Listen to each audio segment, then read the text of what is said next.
Hello again, David King here. Um, I'm here with the a panel, a group of young people, and we're going to explore a subject matter that some folks might find disquieting or unsettling.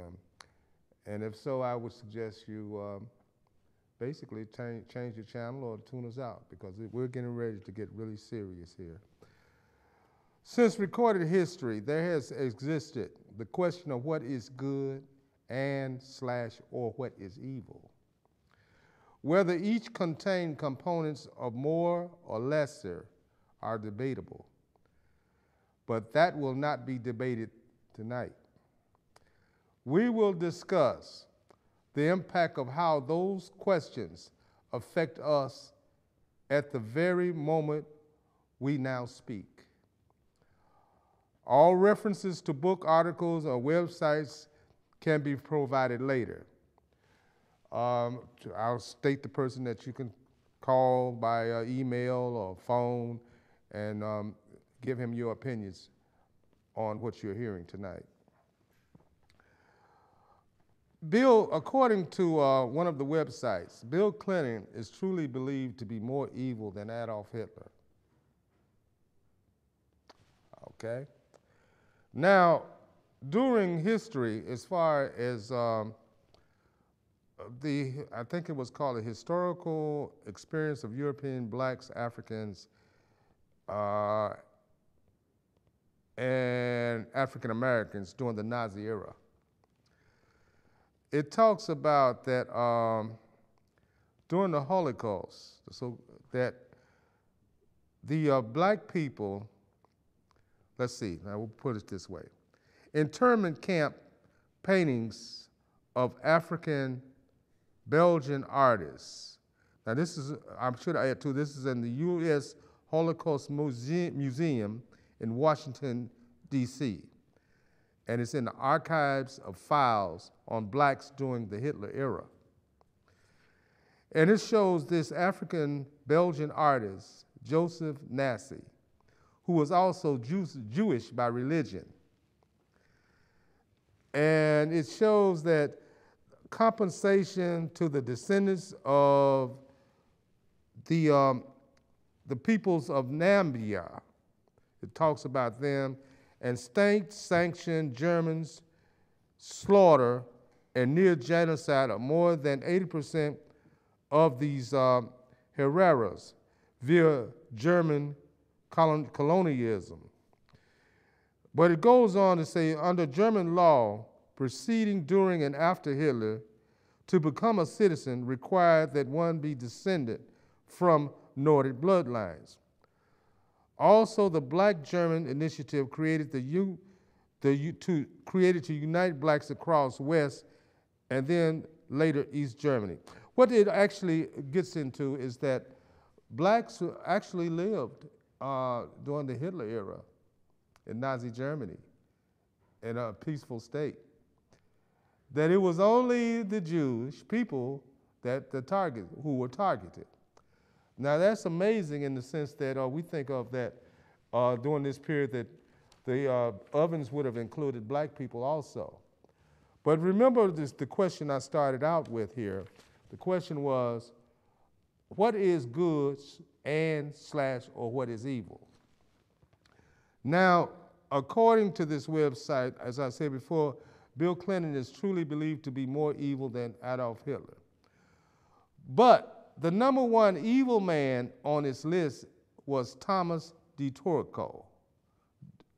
Torquemada, the Grand Inquisitor of Pope Sixtus IV. This guy was really a bad guy.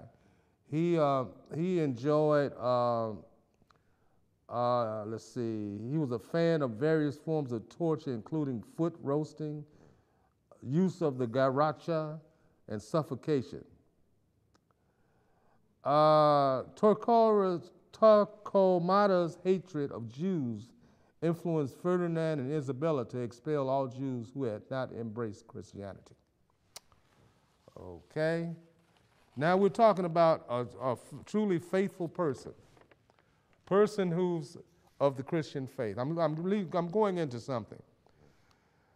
According to this Pope Sextus and all that they represented, there's a little piece of history that people don't really talk about much. They call it the era called pornocracy. That was the era of Mariosia and her family, where women, they call it, women rule the papacy. All her children were made popes. Now, if you don't think all of this had an impact on the Christian faith as it is evolved from this period, then we have to think about life and history from the standpoint of maybe the feminists are not seeing totally that there are evil women as there are evil men in the world. And evil women have contributed to a lot of the pain that we are experiencing today, along with the evil men. So, can we say that evil is a fair employer of all sexes and colors and genders, in essence? Okay.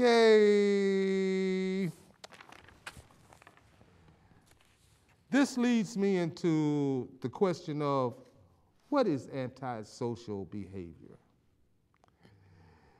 It is defined as is generally an overall lack of adherence to the social mores and standards that allow members of a society to coexist peacefully. Many people who display this type of behavior may seem charming, but often cause harm to others and show little remorse for their actions. At first impression, they might seem charismatic and outgoing, but they are really extremely selfish and self-centered. Children and adults may lie and steal to get what they want, or simply to hurt others. So I guess my question on this one is, do you know any other individuals who might fit this type of description yourselves? J. Edgar Hoover. I would say. Why would you say J. Edgar Hoover? Well, I feel as if he felt that he was above the law, and that there were times and instances that, like killing John Dillinger here in Chicago without a warrant. You know, they had a warrant, but no, he had no fair trial. He didn't have the right to express his opinion. They basically publicly executed him in front of numerous witnesses, and you know, there's never no punishment laid down on him. Okay, okay. I get what you're saying, the red dress affair. Yes. Yep. Okay. Yeah. But the thing is that then we're seeing where sometimes the law breaks the law. Right. Okay. To piggyback off of what Peter said, thank you for opening that door, Peter. Hoover, he has the files, secret files on almost everybody in power or everyone who was famous. So that makes me wonder if his thought process was, since I have these secret files filled with all these secrets that they don't want to get out, no president, no senator, no famous person will ever block what I'm trying to do, because if they try to block me, I'll release all the dirty laundry. So it leads me to another question. Is evil, and then sometimes the perception of being good, is is that perception perpetuated by what another, what one person has over another person? That moves me to think of also the Jesuits.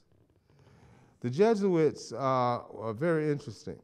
They were confessors to kings, queens, and monarchs throughout history, but they were not required to have to be confessed themselves. In other words, they could confess you, but you can't confess them. And that went across to all levels of the Catholic Church. Now, if they had all these secrets and they could operate kind of like the FBI, then we're looking at, the reason I'm bringing this up is because the next question has to do with globalization of American culture. Where does the majority of the public stand since the post-World War II era and the flooding of American culture, such as via U.S. goods in the world markets, with the growth of mass communication, for example, as music, television, films, and the internet, and the penetration of American corporations into foreign countries. By the way, occultism is sold worldwide, okay? From China, France, the Middle East, are they becoming too Americanized? Well, it depends on because what I think when I hear that is yes, our companies are going over there and they are adopting some of our philosophies, but in turn they're coming here and we're adopting theirs, or and what you brought up with the internet and social media and so many different groups of people are connected by the computer. But it goes back to what you said before. They're connected by the computer, but then does that take away from the person-to-person interaction? So you asked one question, I know, but there's many layers to that one question you asked. So someone else. Yeah, I'd like to touch on that. It's a great thing